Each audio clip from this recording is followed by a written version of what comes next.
अदा ही कहानी आहे ग़रीब ऐं सत दे। हिकिड़ो ग़रीब शख़्स हो जेको सॼो ॾींहुं बेकार वांदो वेठो हूंदो हो।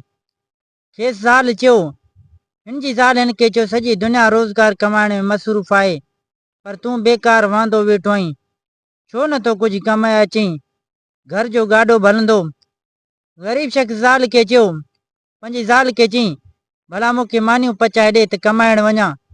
तंहिं ते ज़ाल खे 7 मानियूं पचाए ॾिनूं, जेके हू खणी उथी हलियो।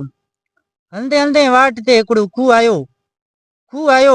बुख बची हिन खे लॻसि, सुंज मथां वेही मानियूं छोड़े चवण लॻो, हिक खां ॿ खां पर सतीं।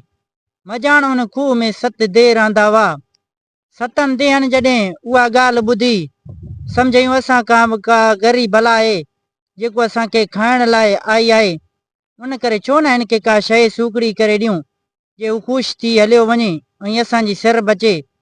सो भउ मां हिकिड़ी देगिड़ी आणे हिन खे ॾिनऊं, चयूंसि, तूं असांखे न खा, बाक़ी जंहिं महिल तोखे बुख लॻे ही देगिड़ी धोई चुल्हे ते चाढ़े जेको बि खाधो घुरंदे सा तोखे तयारु थी करे ॾींदी। ही मुफ़्त में इहा देगिड़ी खणी माण्हुनि खे ॿुधाईंदो घर ॾांहुं रवानो थियो।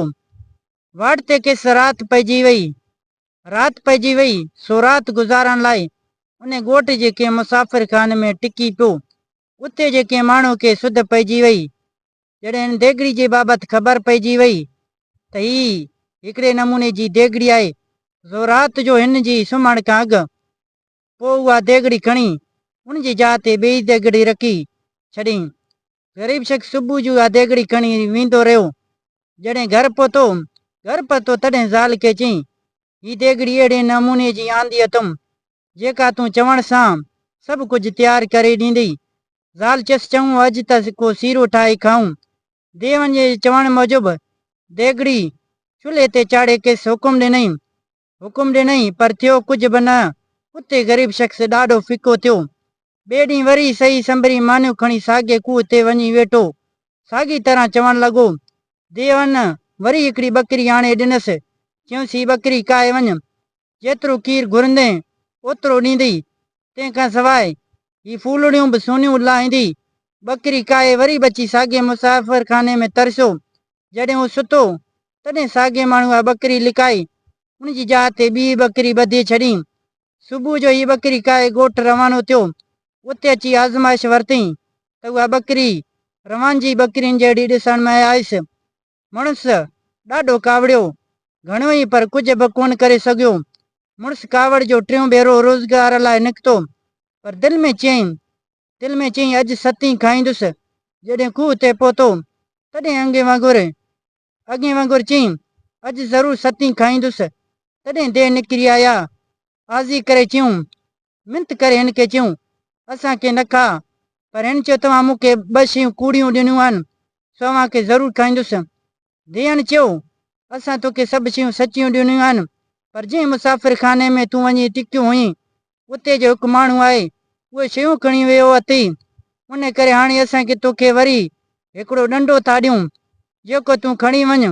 हू वरी बीहंदो ऐं ॾंडो अची खणंदो, पोइ तूं रुगो एतिरो चवजांइ, न छॾ चोर खे, पोइ बि ॾिस ॾंडे जा कम। ग़रीब ॾंडो खणी राति जो अची मुसाफ़िर खाने में सड़ियो। साॻियो माण्हू आयो, अची ॾंडो खईं। हिन ॾंडे खे हुकुम ॾिनो, न छॾ चोर खे, पोइ त ॾंडे वठी मारणु शुरू कयो। बसि ई न करे चोर जी रड़ियुनि जे हेठां रड़ियूं मथे। नेठि चोर ग़रीब शख़्स खे मिंत कई त कीअं बि करे मूंखे छॾा, मूं तौबा कई। हिन चयो, अॻे जेके शयूं खणी वियो आहीं, ही ॾे, उहा शयूं ॾे त पोइ छॾाईंदुसि। चोर बि जॾहिं अंजाम करियो तॾहिं ॾंडे खे हुकुम ॾिनई, जीअं मारणु बंदि कयो, ऐं चोर टपण खणी अची हाज़ुर थियो। ग़रीब शख़्स 3 शयूं खणी अची ज़ाल जे अॻियां रखियूं, उन जी आज़माइश वरितूं त सचियूं निकितियूं। पोइ त ॾाढा ख़ुशि थिया ऐं हयाती जा बाक़ी ॾींहं ॾाढे मज़े ऐं ख़ुशी में गुज़ारण लॻा। हिते हिन कहाणी जी पुॼाणी थी। दोस्तों, उम्मीद कयां थो ही कहाणी तव्हांखे ज़रूरु पसंदि आयो हूंदो। कहाणी पसंदि अचण ते हिन वीडियो खे लाइक कंदा। जेकॾहिं तव्हां असांजे यूट्यूब चैनल ते नवां आया आहियो त असांजे यूट्यूब चैनल सिंधियूं कहाणी खे सब्सक्राइब करे घंटी जे निशान ते ज़रूरु क्लिक कंदा। हिन वीडियो खे लाइक करे पंहिंजे दोस्तनि सां ज़रूरु शेयर कजो। हिन वीडियो बाबति पंहिंजी राय कमेंट कंदा। दोस्तों, मिलंदासीं नई कहाणी में। हिन वक़्तु अल्लाह हाफ़िज़।